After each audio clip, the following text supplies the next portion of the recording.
আজকের recipe soybean আলুর তরকারি। এটার জন্য যা ইনগ্রিডিয়েন্টস লাগবে সেগুলো সব দেখানো হয়েছে।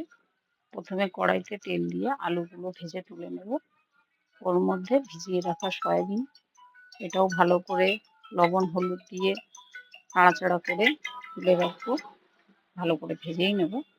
তারপরে কড়াই তেলের মধ্যে জিরে ফোড়ন দিয়ে পেঁয়াজ বাটা,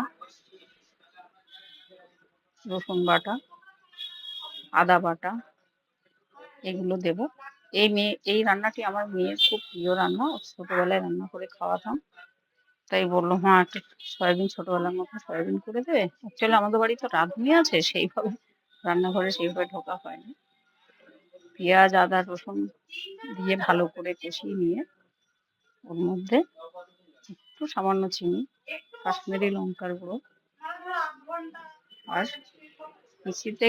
মিক্সার করা বাকি মশলাগুলো, টমেটো কুচি দিয়ে ভালো করে নাড়াচাড়া করে আলু এবং সয়াবিন ভেজে রাখা ছিল ওটা ঢেলে দিয়ে ভালো করে কষিয়ে ধনে পাতা দিয়ে ভালো করে কষিয়ে তারপরে প্রেসারে গরম জল বসিয়ে লবণ হলুদ দিয়ে গরম জল ফুটে উঠলে এর মধ্যে ভেজে রাখা সয়াবিন আলুগুলো, কষানো সয়াবিন আলুগুলো তুলে দেবো।